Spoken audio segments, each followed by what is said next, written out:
बिस्मिल्लाहिर्रहमानिर्रहीम अस्सलाम वालेकुम दोस्तों, क्या हाल है? ठीक हो दोस्तों?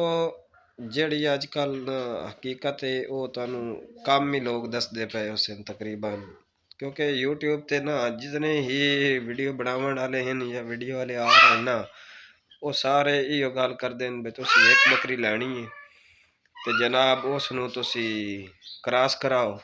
ਉਸ ਉਸੇ ਇੱਕ ਦੋ ਬੱਚੇ ਦੇ ਸੀ, ਇੱਕ ਦੋ ਬੱਚੇ ਤੇ ਬਸ ਸਾਲ ਦੋ ਦੇ ਵਿੱਚ ਨਾ 3 ਤੋਂ 6 ਹੋ ਜਾਸਨ, 8 ਹੋ ਜਾਸਨ, 10 ਹੋ ਜਾਸਨ। ਮੈਂ ਕਿਸੇ ਨੂੰ ਨੀਚਾ ਦਿਖਾਉਣ ਵਾਸਤੇ ਵੀਡੀਓ ਨਹੀਂ ਬਣਾਈ ਜਾਂ ਕਿਸੇ ਨੂੰ ਗਲਤ ਸਾਬਿਤ ਕਰਨ ਵਾਸਤੇ ਨਹੀਂ, ਲੇਕਿਨ ਜਿਹੜੀ ਹਕੀਕਤ ਹੈ ਨਾ ਉਹ ਘੱਟ ਲੋਕ ਬਤਾਉਂਦੇ ਨੇ, ਕਿਉਂਕਿ ਘੱਟ ਲੋਕ ਦੱਸਦੇ ਨੇ ਇਸ ਚੀਜ਼ ਨੂੰ। ਔਰ ਅੱਜ ਅਸੀਂ ਤੁਹਾਡੇ ਨਾਲ ਸ਼ੇਅਰ ਕਰਨੀ ਹੈ, ਕਿਉਂਕਿ ਸਾਡਾ ਚੈਨਲ ਜਿतना ਵੀ ਹੈ ਨਾ, ਅਸੀਂ ਇਸ ਤੇ ਉਹੀ ਵੀਡੀਓ ਸ਼ੇਅਰ ਕਰ ਰਹੇ ਹਾਂ ਵੀ ਜਿਹੜੀ ਅਸੀਂ ਹਕੀਕਤ ਤੇ ਮਬਨੀ ਹੋਵੇ।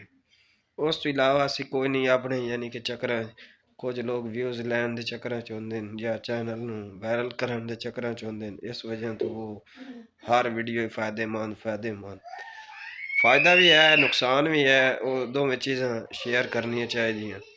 ਦੋਸਤੋ ਗੱਲ ਇਸ ਤਰ੍ਹਾਂ ਹੈ ਵੀ ਅਸੀਂ ਇਹ ਕੰਮ ਸ਼ੁਰੂ ਕੀਤਾ ਤਕਰੀਬਨ 9-10 ਮਹੀਨੇ ਹੋ ਗਏ ਔਰ ਅਲਹਮਦੁਲਿਲਾ ਸਾਡੇ ਸਾਰੇ ਜਾਨਵਰ ਬਿਲਕੁਲ ਠੀਕ ਤੰਦਰੁਸਤ ਹਨ।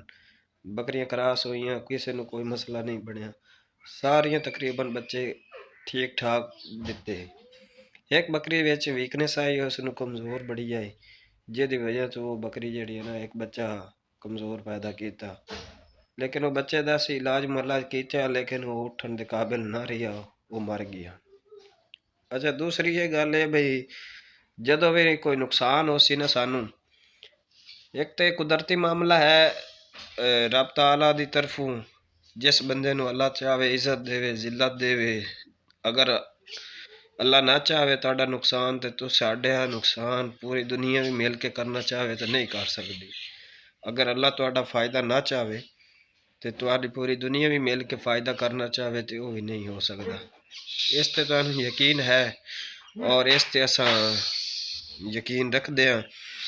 ਬਾਕੀ ਰਹਿ ਗਿਆ ਮਾਮਲਾ ਤੁਹਾਡਾ, ਕੁਝ ਲੋਕਾਂ ਦੇ ਜਾਨਵਰ ਇਸ ਤੋਂ ਜ਼ਾਇਆ ਹੁੰਦੇ ਨੇ ਕਿ ਕੇਅਰ ਦੀ ਵਜ੍ਹਾ ਤੋਂ, ਉਹਨਾਂ ਦੀ ਜਨਾਬ ਦੇਖਭਾਲ ਦੀ ਵਜ੍ਹਾ ਤੋਂ, ਉਹਨਾਂ ਦੇ ਇਸ ਮਾਮਲਾਤ ਤੋਂ ਕੁਝ ਜਾਨਵਰ ਇਸ ਤੋਂ ਜ਼ਾਇਆ ਹੋ ਰਹੇ ਨੇ ਖੁਰਾਕ ਤੋਂ। ਜਿਤਨੇ ਸਰਦੀਆਂ ਦੀ ਮੌਸਮ ਹੈ ਨਾ, ਉਹਦੇ ਵਿੱਚ ਤੁਸੀਂ ਇਹਨਾਂ ਨੂੰ ਖੁਸ਼ਕ ਖੁਰਾਕ ਦਿਓ ਜਿਤਨੀ ਹੋ ਸਕਦੀ ਹੈ। ਅੱਛਾ, ਦੋ ਚੀਜ਼ਾਂ ਆ ਰਹੀਆਂ ਨੇ ਦੋਸਤੋ ਉਹਦੇ ਵਿੱਚ ਇਹ ਬਈ ਜਿਤਨੀ ਵੀ ਬਿਮਾਰੀ ਦਾ ਸਬਬ ਬਣਿਆ ਨਾ ਮੇਰੇ ਜਾਨਵਰਾਂ ਨੂੰ, ਮੇਰੇ ਜਾਨਵਰ ਨਾ ਤਕਰੀਬਨ 20 ਜਾਨਵਰ ਹਨ ਟੋਟਲ, ਜਿਨ੍ਹਾਂ ਦੇ ਵਿੱਚ 3 ਜਾਨਵਰ ਨਾ ਇੱਕ ਤੋਂ ਜੰਮਦਿਆਂ ਹੀ ਮਰ ਗਏ, ਉਹ ਵੀ ਬੱਕਰੀ ਆਈ। ਉਸ ਤੋਂ ਬਾਅਦ ਇੱਕ ਲੇਲਾ ਮਰਿਆ ਤੇ ਇੱਕ ਬੱਕਰੀ ਜਿਹੜੀ ਹੈ ਨਾ, ਮੇਰੀ ਅਕਸਰ ਵੀਡੀਓ ਦੇ ਵਿੱਚ ਤੁਸੀਂ ਵੇਖੀਆਂ ਸਨ, ਚਿੱਟੀਆਂ ਬੱਕਰੀਆਂ, 2 ਬੱਚੇ ਹਨ, ਉਹਨਾਂ 'ਚੋਂ ਇੱਕ ਬੱਚਾ ਵੀ ਮਰਿਆ।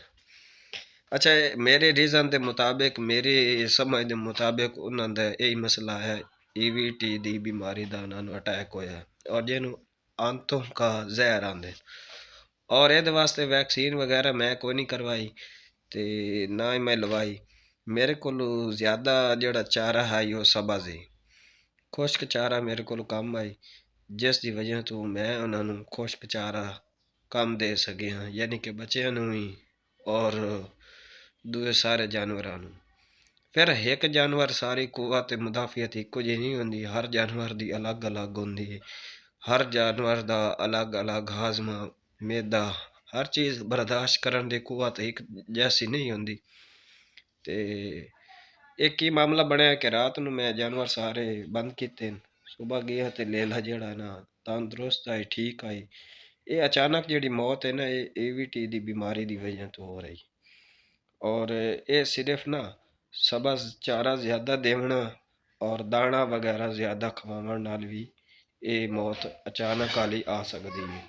ਦੂਸਰੀ ਵਜ੍ਹਾ ਇਹ ਬਣੀ ਹੈ ਕਿ ਬੱਚੇ ਮਹੀਨੇ 1 ਮਹੀਨਾ 10 ਦਿਨ ਦੇ ਹੋ ਗਏ ਆ, ਮੈਂ ਉਹਨਾਂ ਨੂੰ ਸ਼ਾਮ ਨੂੰ ਸਬਜ਼ ਚਾਰਾ ਦਿੱਤਾ, ਬਰਸੀਮ ਵਗੈਰਾ, ਤਾਂ ਕਿ ਰਾਤ ਇਹਨਾਂ ਦੀ ਨਿਕਲ ਜਾਵੇ, ਲੇਕਿਨ ਉਹ ਰਾਤ ਤੇ ਇੱਕ ਬੱਚਾ ਮਰ ਗਿਆ।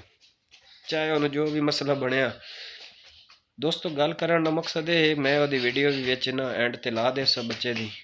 ਤੁਸੀਂ ਕੋਸ਼ਿਸ਼ ਇਹ ਕਰੋ, ਅਗਰ ਤੇ ਤੁਸੀਂ ਇਹ ਕੰਮ ਕਰਨਾ ਚਾਹੁੰਦੇ ਹੋ ਸਭ ਤੋਂ ਪਹਿਲੇ ਤੁਹਾਡੇ ਕੋਲੋਂ ਜਨਾਬ ਇਹ ਹੋਣਾ ਚਾਹੀਦਾ ਹੈ ਬਈ ਤੁਸੀਂ ਇੱਕ ਤਾਂ ਬੱਚਿਆਂ ਦੀ ਕੇਅਰ ਕਰੋ, ਦੂਸਰਾ ਉਹਨਾਂ ਦੀ ਖੁਰਾਕ ਖੁਸ਼ਕ ਹੋਣੀ ਚਾਹੀਦੀ ਹੈ ਸਰਦੀਆਂ ਦੇ ਵਿੱਚ, ਗਰਮੀ ਸਬਜ਼ ਦੀ ਤੇ ਰਿਹਾਇਸ਼, ਇਹ ਤਿੰਨ ਚਾਰ ਚੀਜ਼ਾਂ ਦਾ ਤੁਸੀਂ मैनेजमेंट कर लिया तो इंशाल्लाह कामयाब हो सो। बाकी अल्हम्दुलिल्लाह फिलहाल तक सारे जानवर ठीक हैं। फिर इतने एक दो चार तो मर भी जाते हैं ना, क्योंकि इंसान दिन ब दिन कितने मर रहे हैं। फिर हर जिंदा जान ने मौत का जायका तो चखना ही चखना है ना, तो एक दिन हर ने देना ही देना, तो फिर जानवर भी इस तरह हो जाता है। लेकिन परेशान होके छोड़ना ये नाकामी की तरफ है। कोई भी काम है वो नुकसान होया ना, तजर्बा हासिल होया, उन्हें छोड़ना नहीं चाहिए। वीडियो अच्छी लगे तो वीडियो लाइक लाजमी करना।